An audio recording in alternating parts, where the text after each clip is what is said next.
तो बात करेंगे स्त्री क्या है और व्यक्ति को कब इसकी जरूरत पड़ती है। इन सब बातों पर चर्चा करने के लिए हमारे साथ हैं जाने माने general surgeon doctor Praveen Kumar ji Gupta. स्वागत है सर आपका हमारे शो में। नमस्कार जी। नमस्कार सर। सबसे पहले तो धन्यवाद बुलाने के लिए। मौका लगा है अपनी बात कहने का। बिल्कुल अवेयरनेस हम लोग करेंगे, पब्लिक को भी इससे जरूर कुछ ना कुछ बेनिफिट मिलेगा अवेयरनेस का। डॉक्टर प्रवीण गुप्ता लगभग 40 साल से श्री गंगानगर में आदर्श नर्सिंग होम और स्टोन क्लिनिक प्राइवेट लिमिटेड के डायरेक्टर भी हैं और लंबा अनुभव है इनको। चलिए शुरुआत करते हैं। डॉक्टर साहब, मुझे आपकी जरूरत कब पड़ती है, कब पड़ेगी? देखो जी, हम तो दुआ करते हैं आपको हमारी जरूरत कभी ना पड़े। ठीक है। पर कुछ बीमारियां हैं जी जिनका इलाज मात्र ऑपरेशन है। जी जी। तो अगर किसी को भी वो तकलीफ होती है तो उसको जनरल सर्जन के पास जाना चाहिए। ठीक है। जैसे खासकर जनरल सर्जन पेट की बीमारियों को डील करते हैं। ठीक है। पेट में दर्द हो गया, अब पेट में दर्द बहुत सारे कारणों से हो सकता है, तो आपको जनरल सर्जन को मिलना चाहिए। ठीक है। जिससे कि वो आपको बताए कि भी आपके दर्द का कारण क्या है, दर्द का कारण और उसका निदान हो। जब निदान हो जाएगा तब इलाज में तो कोई प्रॉब्लम ही नहीं है।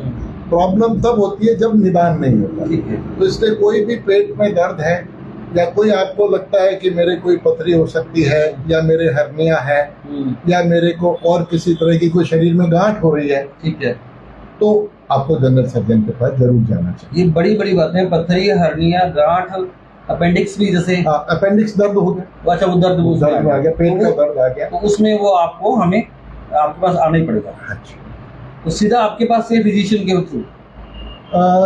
देखिए, जनरल फिजिशियन और जनरल सर्जन एक ही सिक्के के दो पहलू होते हैं। अच्छा। जनरल फिजिशियन भी बीमारी को देख के निदान करेगा, डायग्नोज करेगा, और अगर उसको ये लगेगा कि इस बीमारी का इलाज ऑपरेशन ही है तो वो सर्जन के पास भेज देगा। ठीक है। इसी तरह हमारे पास कोई पेशेंट आ जाए कि मेरे छाती में दर्द हो रहा है और मुझे लगे नहीं ये तो हार्ट का मरीज है, तो मैं उनको रेफर करूंगा। हाँ, उनको भेज देंगे। तो दोनों एक ही सिक्के के दोनों आपने बताया कि दोनों के बिना एक दूसरे का भी कोऑर्डिनेशन भी हो गया और दोनों बातें चली। अच्छा, वो जनरल सर्जरी जिसको आप डील करते हैं कितने प्रकार की होती है? देखिए सर, जब जनरल सर्जरी अगर ब्रॉड टर्म में बात करूं तो जनरल सर्जन तो सर से लेकर पैर तक के हर तरह के ऑपरेशन करने का काम जनरल सर्जन का हो रहा है। पर अब जैसे जैसे स्पेशलाइजेशन बढ़ता जा रहा है जी, अब न्यूरो सर्जरी जो है वो न्यूरो सर्जन करने लग गए। इसी तरह प्लास्टिक सर्जरी प्लास्टिक सर्जन करने लग गए। इसी तरह पेशाब संबंधी बीमारियों का ऑपरेशन यूरोलॉजिस्ट करने लग गए। चेस्ट के, हार्ट, लंग्स वगैरह के कार्डियोथोरेसिक सर्जन करने लग गए। बच्चों के ऑपरेशन 14 साल से छोटा बच्चा है तो पीडियाट्रिक सर्जन करने लग गए। कैंसर की बीमारी हो गई तो ऑन्को सर्जन करने लग गए। पर ये सभी ब्रांचेज जनरल सर्जरी की एलाइड ब्रांचेज हैं, सुपर स्पेशलिटी। तो बेसिकली जनरल सर्जन सब कुछ देखता है, पर अब स्पेशलाइजेशन का टाइम है, उसी तरह से आगे फिर चीरा लगाना और बिना चीरे की अगर हम लोग बात करें तो वो क्या है? देखिए, प्रैक्टिकली बिना चीरे का जो ऑपरेशंस हैं जिन्हें हम टेक्निकली एंडोस्कोपिक प्रोसीजर्स या साधारण भाषा में दूरबीन का ऑपरेशन। ठीक है। तो दूरबीन के ऑपरेशन 2-3 तरह से होते हैं। पहला तो जब दूरबीन को हम जो बॉडी में भगवान ने रास्ते बनाए हैं उन रास्तों के थ्रू हम दूरबीन को अंदर डालते हैं। जैसे गैस्ट्रोस्कोपी करनी है तो मुंह के जरिए चला जाएगा, कोलोनोस्कोपी करनी है तो लैट्रिन के रास्ते से चला जाएगा, पेशाब की थैली का करना तो पेशाब के रास्ते से चला जाएगा। एक नेचुरल ऑरिफिस एंडोस्कोपी, जो भगवान ने नेचुरल रास्ते बनाए उनके थ्रू दूरबीन डाल के इलाज का। ठीक है। दूसरा कुछ ऐसे होते हैं जहां हमें रास्ते बनाने पड़ते हैं, जैसे लेप्रोस्कोपिक ऑपरेशन, उसमें हम पेट में एक छोटा छेद बना के दूरबीन को पेट के अंदर डालते हैं और ऑपरेशन करते हैं। जब ये नहीं थी तो उसी के लिए हमें बड़ा चीरा लगा के बड़े ऑपरेशन करने पड़ते हैं। तो फायदा ये है, रिकवरी जल्दी होती है, पोस्ट ऑपरेटिव पेन कम होता है, और किसी भी चीज का प्रिसीजन, मतलब ज्यादा उसकी अच्छाई, ज्यादा अच्छे तरीके से ऑपरेशन किया जा सकता है। उसको आवाज रखते हैं अच्छा, ये बेस्ट कौन सा, दूरबीन वाला सर्जरी? देखिए, अगर किसी भी इलाज ऑपरेशन को दूरबीन के से किया जा सकता है तो दूरबीन से ही कराना चाहिए। अच्छा, दूरबीन से किया जा सकता है तो दूरबीन से ही किया जाता है, ठीक है। पर हर बीमारी का इलाज दूरबीन से नहीं होता, तो जिनका दूरबीन से होना संभव नहीं है वो तो फिर चीरे वाला ही ऑपरेशन होता है, तो फिर वैसे करना पड़ेगा। और कुछ ऐसी स्थिति भी होती है कि ऑपरेशन हाथ से भी हो सकता है और दूरबीन से भी हो सकता है, दोनों से। पर दूरबीन कॉस्ट बढ़ गई मान लीजिए किसी कारण से, तो हमें देखना होता है कि ये पेशेंट को उतनी कॉस्ट खर्चा देना उचित है या नहीं। मान लीजिए एक मेरे पास रिक्शे वाला आ गया और मैं उसको कहूँ तेरा हर्निया का ऑपरेशन दूरबीन से करा ले, तो वो अफोर्ड नहीं करेगा। दूरबीन का हर्निया का ऑपरेशन महंगा पड़ता है और हाथ का ऑपरेशन सस्ता पड़ता है। इसी तरह अब जैसे सरकार की योजनाएं हैं, उन योजनाओं में हाथ के ऑपरेशन ही ज्यादा है क्योंकि कॉस्ट है। दूरबीन का ऑपरेशन लाख रुपए कॉस्ट करता है, हाथ का ऑपरेशन 20,000 कॉस्ट करता है, तो उस रिक्शे वाले के लिए तो फिर हाथ का ही उचित है। दोनों। और अगर एक कोई मल्टी मिलियनर है, करोड़पति है, वो कहेगा मेरे दूरबीन से फटाफट। महेश अरोड़ा जुड़े हैं, वो कह रहे हैं गोविंद जी और डॉक्टर साहब को मेरा नमस्कार। नमस्कार जी। डॉक्टर मोहित नारायण हमें देख रहे हैं, शुक्रिया हमसे जुड़ने के लिए। हम लोग बात करें रमेश गिद्दड़ हमसे जुड़े हैं, शुक्रिया। हम लोग बात करें डॉक्टर प्रवीण जी गुप्ता जी से, जो आदर्श नर्सिंग होम के संचालक और डायरेक्टर हैं। हम बात करें जनरल सर्जरी की, पथरी की, अपेंडिक्स की, हर्निया की। डॉक्टर साहब, आपकी प्राथमिकता क्या रहती है? जैसे पित्ताशय की पथरी का ऑपरेशन है या अपेंडिक्स का ऑपरेशन है, तो मैं दूरबीन से करना ज्यादा उचित समझता हूँ, ठीक है। पर हर्निया का ऑपरेशन है तो वो मैं पेशेंट देखता हूँ कि पेशेंट कितना अफोर्डिंग है, उसमें दोनों बातें हैं। दोनों, तो मुझे मरीज की देखना है वो कितना अफोर्ड कर सकता है, उसी हिसाब से आप लोग करेंगे। पथरी का रोग क्या है डॉक्टर साहब, क्यों होती है? पथरी बहुत तरह की होती है, और पर हम कॉमनली जब पथरी की बात करते हैं ज्यादातर तो हम या तो गुर्दे की पथरी की बात करते हैं या हम पित्ताशय की पथरी की बात करते हैं। दोनों अलग अलग बीमारियां। पित्ताशय गाल ब्लैडर पाचन तंत्र का एक हिस्सा है, जबकि गुर्दे की पथरी उत्सर्जन तंत्र का, एक्सक्रीटरी सिस्टम का हिस्सा। दोनों पथरियां अलग अलग हैं। जब हम गुर्दे की पथरी की बात करते हैं तो हमारा मकसद होता है पथरी को निकालना और गुर्दे को बचाना, क्योंकि गुर्दा आगे काम का अंग है। पर अगर यही पथरी पित्ताशय में है तो हम पित्त की थैली ही निकाल देते हैं, जिसको गाल ब्लैडर। अच्छा, उसको निकाल देते हैं। क्योंकि गाल ब्लैडर के अंदर प्रिंसिपल ये है कि पहले गाल ब्लैडर बीमार होता है, उसके बाद उसमें पथरी बनती है। तो इसलिए उसमें गाल ब्लैडर को बचाने का कोई औचित्य नहीं है, उसकी जरूरत नहीं होती, उसकी वो काम करना बंद कर चुका है। अच्छा, काम करना बंद कर देता है। जब गाल ब्लैडर अपना काम करना बंद कर देता है तभी उसमें पथरी बनती है। अच्छा, तो वो यूजलेस हो गया, वो यूजलेस हो गया, उसको निकाल देता है। तो फिर वो दर्द करे तो उसका कोई इलाज वही है, बस निकाल दो, ऑपरेशन। और अगर किडनी में है, तो हमारी कोशिश होती है किडनी को बचाओ, पथरी को निकालो और गुर्दे को हर हालत में बचाने की कोशिश करो। अमित के सोनी देख रहे हैं, डॉक्टर साहब को नमस्कार कर रहे हैं। अमित जी, शुक्रिया हमसे जुड़ने के लिए। पथरी का रोग, दो चीजें आपने बताई, गाल ब्लैडर और एक किडनी, इसके अलावा भी पथरी की है? हाँ, इसके अलावा भी पथरी होती है। मुंह के अंदर जो सलाइवरी ग्रंथियां होती हैं, कई बार उनकी नली में पथरी बन जाती है, मुंह में भी बन जाती है। किसी के कान के अंदर मैल जम के पथरी बन जाता है। कई बार नाक के अंदर कोई कचरा है, वो कई सालों कई महीनों पड़ा रहे, वो पथरी बन जाता है। तो शरीर के किसी भी अंग में पथरी बन सकती है। अच्छा, पर ज्यादा कॉमन जो अपन बात करते हैं पथरी की, तो अपना मतलब गुर्दे या पित्ताशय की पथरी से ही होता है। नाक कान में पथरी, हाँ, वो भी बनती है। चलिए देखिए, अखिल कटारिया हमें देख रहे हैं, शुक्रिया। शक्ति प्रकाश माथुर से हमसे जुड़े हैं, शुक्रिया। सिटी क्लीनर इंडिया क्रांति चुग हमें देख रहे हैं, आप सभी का स्वागत है हमारे शो में। बात कर रहे हैं जाने माने सर्जन डॉक्टर प्रवीण गुप्ता जी से। डॉक्टर सहदेव पारिक कह रहे हैं, गोविंद जी आपको, डॉक्टर साहब को नमस्कार। डॉक्टर गुप्ता जी का हॉस्पिटल और इनकी सेवाएं इलाके के लिए वरदान है। Thank you doctor Sahdev ji. Thank you, thank you. हम लोग बात कर रहे हैं पथरी की, कान में, नाक में, मुंह में, कहीं भी हो सकती है। ऑपरेशन के बिना पथरी का इलाज संभव है क्या डॉक्टर साहब? अगर मैं गुर्दे की पथरी की बात करूं जी, तो गुर्दे की पथरी का इलाज इस पे डिपेंड करता है नंबर 1 पथरी का साइज क्या है, ठीक है। नंबर 2 वो गुर्दे के किस हिस्से में है। ज्यादातर 6 से 7 mm तक की पथरियां जो हैं वो ज्यादातर दवाइयों से निकल जाती है, ऑपरेशन की आवश्यकता नहीं पड़ती।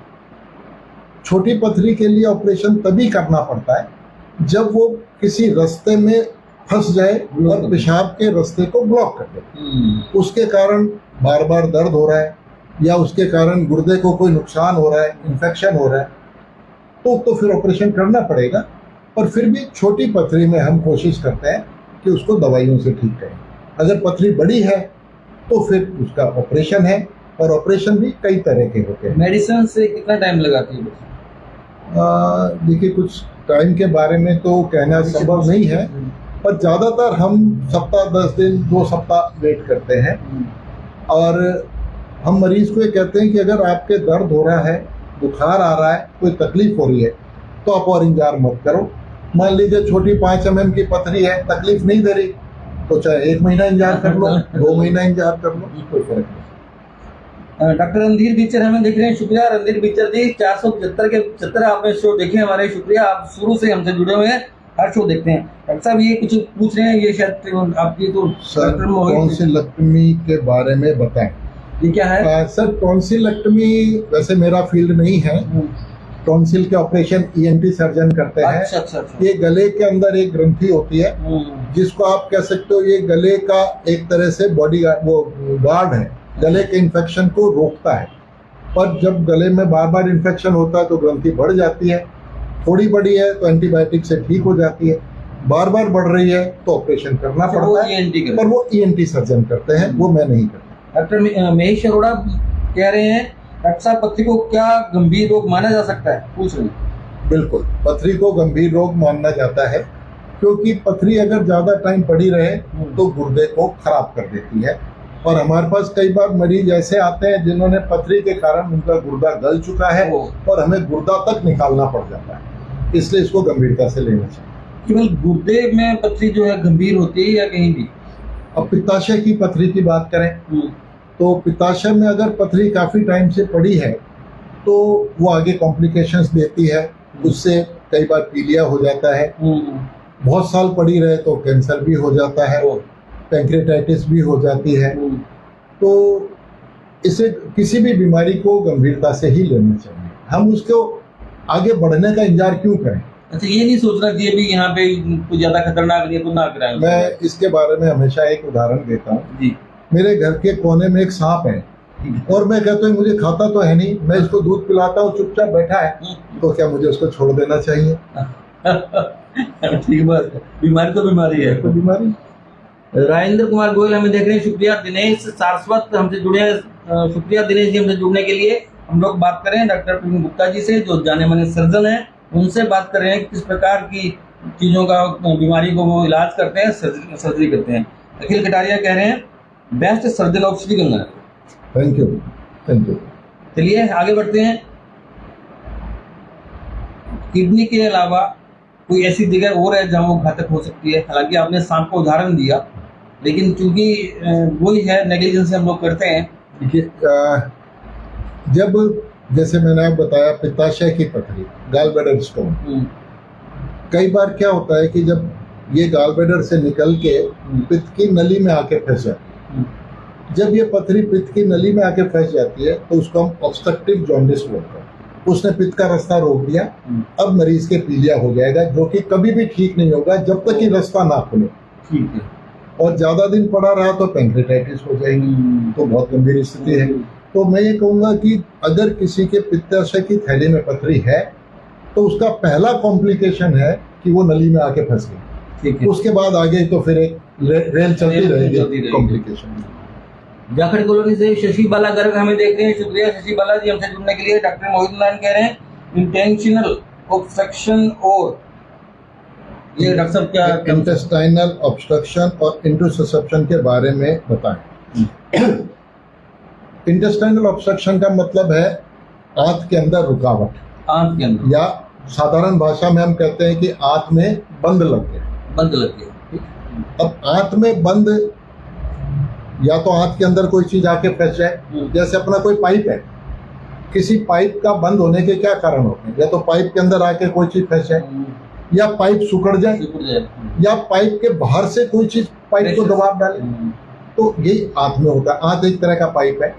आंत के अंदर कोई चीज फंस जाए, ऑब्स्ट्रक्शन हो जाता है। आंत के अंदर कैंसर हो जाए या आंत सुकड़ जाए टीबी के कारण, तो ऑब्स्ट्रक्शन हो जाता है। बाहर कोई गांठ है जिसने आंत को दबा दिया तो हो जाता है। इंडोससेप्शन एक अलग टाइप की चीज है।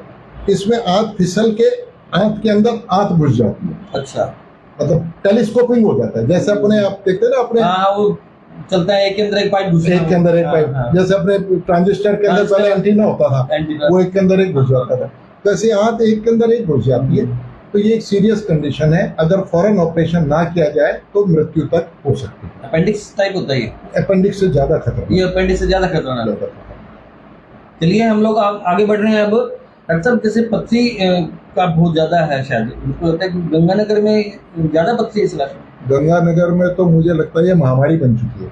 पथरी हर घर में पथरी के बीमार हैं। और अगर मैं सोचूं, गंगानगर में हम 25-30 सर्जन है। अगर मैं सोचूं रोज की कम से कम 100 गॉल ब्लैडर गंगानगर में ऑपरेट होते होंगे। पथरी महामारी के रूप ले चुकी है, इतनी ज्यादा है। पित्ताशय की पथरी और गुर्दे की पथरी बहुत ज्यादा है। पित्ताशय और गुर्दे की। हाँ जी। कारण डॉक्टर साहब इसका? कारण एग्जैक्ट तो नहीं कह सकता, पर शायद एक तो खान पान और दूसरा कुछ अनुवांशिक कारण भी होते हैं। कि कुछ ऐसे परिवार होते हैं जिनके अंदर, अगर मैं अपनी बात करूं तो कई ऐसे परिवार है जिनमें 5-5, 6-6 लोगों के पिता मैं निकाल चुका हूँ। पहले फादर का निकाला, फिर बेटे का निकाला, बेटी का निकाला। तो पर्टिकुलर ऐसा कुछ नहीं है भी इसकी वजह से होती है। नहीं, हमारी किताब में तो कारण लिखे हैं, पर वो कारण मुझे लगता है फेल हो गए। मेरी किताब में लिखे थे 5 F पथरी, पित्ताशय की पथरी के कारण। सबसे पहला कारण था फीमेल, ठीक है, लेडीज में ज्यादा होती है। फिर फैट, ठीक है ना।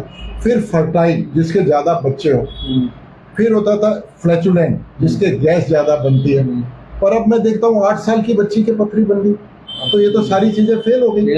फिर 40 years ऑफ एज, तो फीमेल, फैट, फर्टाइल, फ्लैचुलेंस, 40, पर ये सारे फार्मूले अब गंगानगर में फेल। उसमें एक F और जोड़ दो, फेल हो गया। सब में जोड़ दो। मैंने 3 साल के बच्चे का भी ऑपरेशन किया, 8 साल की बच्ची का भी किया, तो उसका बेचारी के क्या कारण माने? अनुवांशिक ही माने शायद। अजय जुनेजा देख रहे हो, कह रहे हैं डॉक्टर साहब बहुत ही अच्छे सर्जन हैं। परमपिता परमात्मा इनको स्वस्थ रखे, खुश रखे, ताकि जनमानस के लिए अपना बेस्ट दे सके। जनहित सर्वोपरि। अखिल कटारिया कह रहे हैं, फूड कॉर्न का इलाज दवाई के द्वारा संभव है क्या, या सिर्फ सर्जरी ही करनी पड़ती है? फुट कॉर्न मतलब जो पैर के अंदर अपने आटन हो जाती है, उसको अपने फुट करते हैं। ठीक है। ज्यादातर ये, अगर हम जो फुटवियर पहन रहे हैं, जूते पहन रहे हैं, उसमें कई बार कोई कील निकली भी है, कोई धागा है। अपने गांव में लोग देसी जूतियां पहनते हैं, सिलाई करी भी होती है। एक तो वो कारण होता है। ठीक है। कई बार ये वायरल इन्फेक्शन के कारण भी होता है। तो अगर शुरुआत है तो सिंपल पेडिक्योर से भी ये ठीक हो जाता है। ठीक है। पर अगर वो डीप है और उसके कारण पेशेंट के दर्द हो रहा है, तो फिर ऑपरेशन ही एकमात्र इलाज। अगर वो कम है तो बस दवाई से और पेडिक्योर से। सोम भाटिया कह रहे हैं, शुभ संध्या। सुनील अग्रवाल कह रहे हैं कि very soft and super surgeon of the area doctor Praveen ji Gupta भाई साहब। केवल किशन शर्मा कह रहे हैं कि केवल जी गाते भी अच्छे हैं और नर्सिंग स्टाफ हैं हॉस्पिटल में। कहते हैं नमस्कार भाई साहब, आदरणीय डॉक्टर साहब। डॉक्टर साहब के साथ राजकीय सेवा में इनके मार्गदर्शन में काम सीखा है, बहुत अच्छे सर्जन। मुझे तो अभी पता लगा है कि ये सरकारी सेवा में भी थे डॉक्टर साहब, मुझे नहीं पता था आज से पहले। मैं जब गंगानगर आया था 87 में, तो यहाँ के गवर्नमेंट हॉस्पिटल में ही ट्रांसफर होकर आया था। अच्छा। बाद में मैंने सरकारी नौकरी से इस्तीफा देके प्राइवेट प्रैक्टिस। तो चलिए, जो दर्शक देर से जुड़े हैं उनको मैं बता दूं कि आज हम लोग बात कर रहे हैं डॉक्टर प्रवीण जी गुप्ता से, जो जाने माने सर्जन हैं। हम लोग उनसे ये जानने की कोशिश कर रहे हैं कि पथरी, अपेंडिक्स या हर्निया जैसी बीमारियों में किस प्रकार से हम लोग आपके पास आ सकते हैं। राजकुमार अग्रवाल हमें देख रहे हैं, शुक्रिया। अनिल गुप्ता हमसे जुड़े हैं, शुक्रिया। 475वें एपिसोड के इस सफर में हम लोग कोशिश कर रहे हैं थोड़ा बहुत अवेयर करने की आपको इन बीमारियों से। डॉक्टर साहब, पथरी से बचाव कैसे होगा? फिर मैं अलग चलूंगा। अगर हम गुर्दे की पथरी की बात करें, ठीक है, तो सबसे पहला कारण है पानी। ठीक है, हमें पानी खूब पीना चाहिए, पानी ज्यादा पीना, क्योंकि गुर्दे का काम है शरीर की गंदगी को छान के पेशाब बना के निकालना। ठीक है। कोई भी तरल पदार्थ अगर ज्यादा कंसंट्रेटेड है तो उसके अंदर सेडिमेंटेशन बनेंगे। तो अगर पानी ज्यादा डाइल्यूटेड, पेशाब डाइल्यूटेड है, तो जो भी क्रिस्टल बन रहे हैं वो पेशाब के साथ निकल जाएंगे। ठीक है। तो इसलिए सबसे इम्पोर्टेंट चीज तो है कि हमें पानी ज्यादा पीना चाहिए।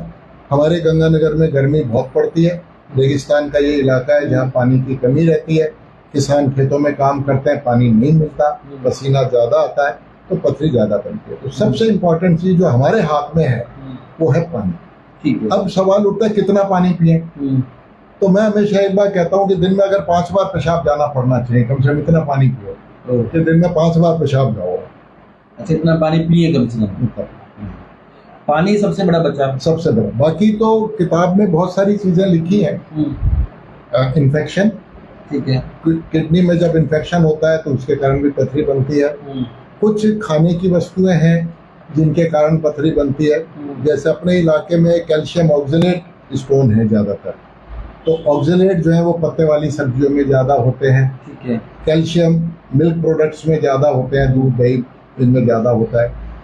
पर मुझे लगता है ये कोई बहुत जरूरी नहीं है, क्योंकि मैं हमेशा देखता हूँ कि एक परिवार में 5 जने या 6 जने रहते हैं, वो एक ही रसोई में बना खाना इकट्ठा खाते हैं, पर एक के तो बार बार पथरी बन जाती है, बाकी 4 के नहीं बनती। पर फिर भी हम कहते हैं जिनके बार बार बनती है, हम उनको एडवाइस करते हैं कि ये चीजें आपको नहीं खानी चाहिए। पथरी का हम टेस्ट कराते हैं, उसका केमिकल एनालिसिस करके उस हिसाब से डाइटरी एडवाइस भी देते हैं। और सबसे जरूरी है पानी। पानी सबसे ज्यादा पीना, सबसे ज्यादा। ये आप जितनी ज्यादा पेशाब आए कोई दिक्कत नहीं। अच्छा है, अच्छा, शरीर साफ होगा, गंदगी निकलेगी। कई बार व्यायाम हो जाता है, ज्यादा पेशाब आ रहा है, शुगर हो गई, तो वो तो चलो टेस्ट, शुगर का तो बड़ा आसान है ना। नहीं, आपने पेशाब टेस्ट कराया, पता लग जाता है। ये तो बहुत सिंपल टेस्ट है। पानी ज्यादा महत्वपूर्ण है, पथरी ना हो। हाँ, एक अपेंडिक्स होता है, वो फिर कैसे, वो क्यों? अपेंडिक्स तो इन्फेक्शन है एक तरह का। अच्छा। हमारी आंत के अंदर एक हिस्सा होता है जिसको हम अपेंडिक्स कहते हैं। आदमी के अंदर उसका कोई रोल नहीं है। अपेंडिक्स का काम था सेल्यूलोज को पचाना। जैसे गाय तूड़ी खाती है, तो तूड़ी को पचाने के लिए अपेंडिक्स का रोल है। तो इन जानवरों में जो तूड़ी और इस टाइप की चीजें खाते हैं उनमें अपेंडिक्स बड़ी बड़ी होती है, पर आदमी तो ऐसा चीजें खाता नहीं। तो आदमी के केस में अब अपेंडिक्स का कोई आवश्यकता नहीं है, वेस्टिजियल ऑर्गन है, अनावश्यक अंग है। पर अगर इसमें इन्फेक्शन हो जाए तो तकलीफ हो जाती है, दर्द हो जाता है। पर इन्फेक्शन के कारण अगर फट जाए तो जान खतरे में हो जाती है।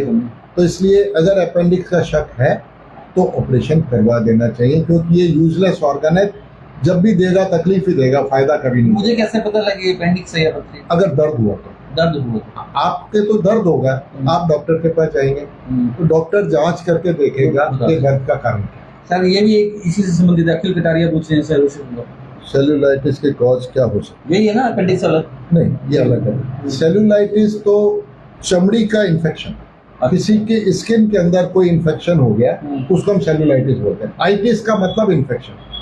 अच्छा। किसी भी अंग के आगे आइटिस लगा दो, appendicitis, cholecystitis, pancreatitis, parotiditis, colitis. Itis मतलब इन्फेक्शन, चमड़ी के इन्फेक्शन को सेल्यूलाइटिस। अच्छा, पथरी किस उम्र में डॉक्टर साहब हो सकती है? जो आपने 5-7 F बताए थे वो तो लोग पित्ताशय की पथरी ज्यादातर मिडिल एज में होती है किताब के हिसाब से, पर जैसा मैंने बताया गंगानगर में तो बच्चों के भी होती है।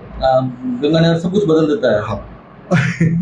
और जो गुर्दे की पथरी का सवाल है, ज्यादातर वो भी 20-25 साल की उम्र के बाद होते हैं।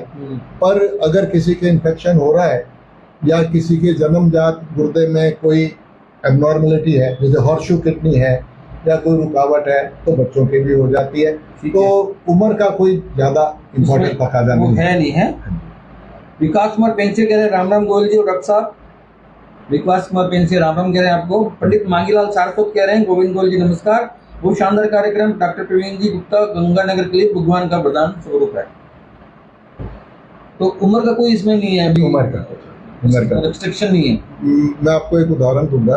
पित्ताशय की पथरी के लिए एक बार एक बुजुर्ग महिला आई, उम्र थी उसकी 94 साल। तो वो आई, मेरा ऑपरेशन कर दे। मैंने उसके लड़कों को कहा, भैया पका आम है, मेरे हाथी क्यों लगवाओ? तो मैंने मना कर दिया। तो बुजुर्ग मेरे को कह, मैं तेरे को लिख के दे रही हूँ, अंगूठे लगा रही हूँ, तू मेरा कर दे। मैंने कहा माता नहीं कर, भेज दिया उसको। साल बाद वो दोबारा आ गया। अब उसके अंगूठे पे सब शाही भाई लगी हुई थी। बोले सारे कागजों पे साइन करके आई हूँ, छोरों को सबको कह के आई हूँ, बिना ऑपरेशन जाऊंगी नहीं। साल भर हो गया, दुख पाते तू पहले कर देता तो ठीक है। और उसका ऑपरेशन किया, और आप विश्वास नहीं करोगे, 24 घंटे बाद तो कहते मेरे को छुट्टी दे दे, मैं ठीक हूँ। इतनी तगड़ी थी। तो कोई मतलब वो नहीं है उम्र का। रवि श्रीराणा बिट्टू कह रहे हैं, best surgeon of our city, soft hearted, Jaipur से डॉक्टर साहब के साथ गंगानगर आया था 21 साल पहले। हाँ, 87। Very good. डॉक्टर साहब, सबसे अधिक सर्जरी किस बीमारी की आपने? पूरे गंगानगर में तो सब ज्यादा पथरी गाल में ये किया तब 20,000 ऑपरेशन हो गए होंगे आपके द्वारा। तो इसमें कोई उम्र नहीं, कोई मतलब नहीं किसी चीज का, सब तरह के सभी तरह के होते हैं। 20,000 ऑपरेशन डॉक्टर साहब कह रहे हैं कि पथरी किए, पित्ते की पथरी की, बाकी तो बहुत बाकी सारे। अलग। टोटल कितने टेस्ट किए? तो मेरे ख्याल से 30-35 हजार हुए थे। 30-35 हजार मैं ऑन एन एवरेज 1000 ऑपरेशन साल के करता हूँ। तो गंगानगर में मेरे को 38 साल हो गए। इतने तो हो ही गए होंगे। तो कोई घर छोड़ा भी नहीं होगा मुझे लगता है। इसलिए मैंने शुरू में कहा था कि भगवान करे आपको हमारी जरूरत कभी ना पड़े। सही बात है, बिल्कुल। लेकिन जरूरत पड़ती है सभी को, सभी की। जैसे कहते हैं काले कोट की, सफेद कोट की, खाकी कोट की और खादी कोट की किसी को जरूरत ना पड़े, लेकिन सभी को पड़ती है। सही बात। डॉक्टर मोहित मैन कह रहे हैं कि एपिगैस्ट्रिक हर्निया के बारे में बताएं सर। तो सबसे पहली तो बात हमके हर्निया के बारे में अभी तक अपनी बात नहीं की है। शरीर में कहीं भी कोई जो पेट है, पेट की दीवार में कोई वीक पॉइंट हो जाए, ठीक है, उसमें से पेट के अंदर की कोई चीज बाहर आने लगे। जैसे मैं एग्जांपल देता हूँ, ये मेरी जेब है, जेब की ये सिलाई उधर गई, अब मैंने जेब में कुछ रखा, पेन बाहर आ जाएगा। रुमाल डालूंगा, रुमाल बाहर आ जाए, वो हर्निया है। तो ये हर्निया शरीर के अलग अलग जगह पे होता है। आपने एपिगैस्ट्रिक का पूछा, तो शरीर में इस जगह कलेजा अपने देखते हैं कालजे में सोजिश होगी, तो यहाँ पे अगर कोई छेद रह गया दीवार में तो एपिगैस्ट्रिक हर्निया हो गया। इलाज ऑपरेशन, वो जो छेद है उसको सिलाई लगा के बंद करना पड़ेगा। और छेद हुआ ये क्यों है? क्योंकि वो जगह कमजोर थी। कपड़ा अगर मेरा कमजोर है तो ज्यादा फटेगा, तो हम उसके ऊपर एक कारी लगा देते हैं, जैसे पैबंद लगा देते हैं, पैच लगा देते हैं, जिसको हम कहते हैं जाली लगा। तो आजकल लेटेस्ट ये है कि हर हर्निया के ऑपरेशन में जाली लगाई जाती है। तो एपिगैस्ट्रिक है या इन्वाइनल है या फिमोरल है या अम्बलाइकल है, कोई पेट से कोई बाहर चीज आ रही है, मतलब छेद हो गया, बाहर आ रही है, तो वहाँ पे मनोज सेठी हमें देखने में शुक्रिया। गोविंद जी नमस्कार। मनोज जी, आपसे हमसे जुड़ने के लिए। आगे बढ़ते हैं हम। कभी ऐसा लगा कि मरीज हाथ से गया? 35,000 सर्जरी की आपने। देखो जी, बिल्कुल मैं कहता हूँ ये एक बदकिस्मती है किसी भी सर्जन की। जैसे हम कहते हैं ना जी, हम रोज जब ऑपरेशन थिएटर में जाते हैं तो मरीज को बेहोश करते हैं, उसके बाद काटापीटी करते हैं और फिर वापस सुनते हैं। तो मैं ये कहता हूँ हम रोज जिंदगी और मौत का खेल खेलते हैं, और उस समय बहुत सारी चीजें ऐसी होती हैं कई बार जो कि हमारे बस में नहीं होती, और ये सर्जन के लिए सबसे बुरा समय होता है जब उसका कोई मरीज ऑपरेशन के समय में डेथ हो जाए। कभी मेरा सवाल था, कभी आपके साथ ऐसा लगा भी ये तो गया तो भाई मैं तो हो जाएगा? नहीं, ऐसा हुआ है, ऐसा बिल्कुल हुआ है। और कई बार ऐसा भी हुआ है जब पेशेंट आया मुझे लगा ये तो गया और वो बच गया। ऐसा भी हुआ है। दोनों बातें हैं। पर सर्जन का सबसे बुरा दिन उसकी लाइफ का वो होता है जब उसका पेशेंट ऑपरेशन के टाइम चला जाए। मुझे लगता है सभी डॉक्टर्स का होता होगा ये तो। देखिए जी, तो कौन डॉक्टर है जो कहते हैं ना कि तैराकी डूबता है, हाँ वही करेगा। अब मैं कार चला रहा हूँ और कार का एक्सीडेंट हो गया, तो ये जरूरी नहीं है कि ड्राइवर की गलती हो सकता है टायर पंचर हो गया, उलट गई, सामने से कोई गलत आ गया, या कई बार सब कुछ ठीक है, किस्मत ही खराब है सर्जन की या मरीज की। मैं तो कहता हूँ सर्जन की किस्मत खराब है जो उसके हाथ से ये हुआ। तो ये हमारे लिए बड़ी दुखद स्थिति है, सभी के लिए हो सकता है। अखिल कटारिया कह रहे हैं कि क्या जाली लगाने के बाद भी हर्निया दोबारा हो सकता है? हो सकता है जी। अगर मैं टेक्निकली बात करूं तो हर्निया के जितने भी इलाज हैं 100% गारंटी किसी में नहीं है। जब हम जाली नहीं डालते थे तो 25 से 30% हर्निया दोबारा रिकरेंस होती थी। ठीक है। तब हम जाली डालते हैं तो 5% होती है। हो सकती है। पंडित मांगीलाल सारस्वत कह रहे हैं डॉक्टर साहब बहुत अच्छे सर्जन है, महादेव की डॉक्टर साहब के ऊपर विशेष कृपा है। संदीप शर्मा कह रहे हैं नमस्कार डॉक्टर साहब, सर प्लीज ये बताइए कि अगर कोई लीवर पेशेंट है तो उसको हर्निया का ऑपरेशन करवाते हैं तो कोई रिस्क तो नहीं है? पूर्व पार्षद है संदीप शर्मा जी। देखिए साहब, लीवर का मरीज किस तरह से है? लीवर फेलियर का मरीज है, उसका लीवर फेल हो चुका है, उसके लीवर के एंजाइम ओटीपीटी बढ़ चुके हैं और उसका पीलिया हो चुका है, तो हाई रिस्क मरीज है। क्योंकि हम कोई भी दवाई देते हैं वो अल्टीमेटली लीवर में जाके ही उसका मेटाबॉलिज्म होता है। तो अगर किसी का लीवर कमजोर है तो उसको ऑपरेशन में रिस्क ज़्यादा होगा। साहिल राजपाल बूस्टअप कर रहे हैं, नमस्कार कर रहे हैं आपको। सर्जरी के दौरान तुरंत ये लगे कि मेरे अकेले से काम नहीं होने वाला, तब डॉक्टर साहब इसको बुलाया जाता है या कैसी व्यवस्था? नहीं, इस मामले में हम गंगानगर में बहुत लकी हैं जी। आपस में जितने भी सर्जन्स हैं, कभी भी अगर कोई किसी को दिक्कत होती है और वो टेलीफोन करता है तो उसको फौरन मदद मिल जाती है, फौरन दूसरा सर्जन आता है, क्योंकि उस समय मरीज की जान इम्पोर्टेंट है। और यहाँ तक कि अगर ऑपरेशन के टाइम कई बार ऐसा होता है कोई इंस्ट्रूमेंट फेलियर हो गया, मान लो मैं दूरबीन का ऑपरेशन कर रहा हूँ, एकदम से फ्लक्चुएशन आया लाइट का, मेरा कैमरा जल गया, अब मुझे को दिख ही नहीं रहा है। तो पर गंगानगर की अच्छाई है कि मैं अपने किसी भी मित्र को फोन करूंगा, वो अपना कैमरा भेज देगा, जबकि वो इतना महंगा इंस्ट्रूमेंट है। फिर भी ये तो अच्छी बात को। हाँ, यहाँ बहुत अच्छा कॉपरेशन है। संदीप शर्मा कह रहे हैं डॉक्टर साहब लीवर सिरोसिस का पेशेंट है और पेट में हर्निया है, मुझे लगता है उसको ऑपरेशन नहीं कराना चाहिए, क्योंकि सिरोसिस है तो उसके पेट में पानी भी भरा हुआ होगा, एसाइटिस होगी, तो वो हर्निया का ऑपरेशन करेंगे, इसके दोबारा हो जाएगा। संदीप जी, इस डॉक्टर साहब की फीस जो है ना इस बार मुझे भेज देना। ठीक है, चलिए आगे बढ़ते हैं फटाफट। अपेंडिक्स किस उम्र में ज्यादा होता है? ज्यादातर 15 से 20 साल की उम्र में ज्यादा होता है, पर वही टाइम नहीं है, ज्यादा इसमें होता है। और 100% क्योरेबल है, बहुत छोटा सा ऑपरेशन है, टाइम से अगर हो जाए तो, अगर फट जाए तो फिर कॉम्प्लिकेशन। आपने मरीज को टीका लगा दिया, आपको लगाया ये पथरी है, लेकिन आपको लग रहा है अभी ये पथरी नहीं है, कुछ और गंभीर बीमारी हो सकती है, उस वक्त आप क्या रहता है? उस समय हम अपने एक्सपीरियंस से ये जज करते हैं कि ये पथरी नहीं है तो इसका कारण क्या है। और अगर हमें कोई कारण समझ में आ जाता है तो हम अकॉर्डिंगली उसका आगे प्रोसीड करते हैं। और कई बार मान लीजिए ऐसा हुआ कि मैंने पेट खोल लिया ये सोच के कि इसके ये है और कुछ भी नहीं निकला, तो समझदारी ये है कि उसको बंद कर दो वापस। इसके लिए कहावत ये है कि एटलीस्ट आप कोई please do not do harm to the patient. अगर आपको समझ नहीं आ रहा तो वापस आ जाओ, उसको नुकसान मत करो। मरीज को आप गलत सलत करोगे तो मरीज का ज्यादा नुकसान होगा। हाँ, आप चाहो मदद लो, अपने किसी साथी को बुलाओ, अपने से किसी सीनियर को बुलाओ, अब फिर भी कुछ नहीं समझ आता तो आप रिसीट कर जाओ, वापस आ जाओ। ये क्या डॉक्टर साहब मोहित पूछ रहे हैं, डॉक्टर सर पाइलोरिक स्टेनोसिस का मतलब ये होता है कि हम पाचन तंत्र पे जाएं, हम जो भी खाना खाते हैं मुंह के बाद गले के अंदर पाइप से होता हुआ आमाशय थैली में जाता है, जिसको हम स्टमक कहते हैं। उसके बाद वो आगे छोटी आंत में जाता है। स्टमक और छोटी आंत के बीच का जो हिस्सा है उसको हम पाइलोरस बोलते हैं।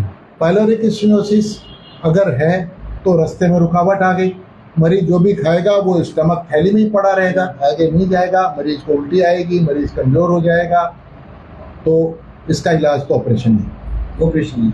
विक्रम लोड कह रहे हैं, विक्रम लोड की ओर से नमस्कार। नमस्कार विक्रम जी। इससे पहले कि आज की इस एपिसोड को हम विश्राम दें, डॉक्टर साहब से कहूंगा कि 30-40 सेकंड के लिए कोई मैसेज कन्वे करना चाहे अपने इस क्षेत्र के लिए, अपने प्रोफेशन के लिए कोई भी। क्योंकि इस एपिसोड में ज़्यादा बात पथरी को लेकर ही चल रही थी और हमारे इलाके में पथरी बहुत ज़्यादा है, तो मैं सबको यही निवेदन करूंगा कि पथरी के लिए हमको ट्रीटमेंट में डिले नहीं करना चाहिए।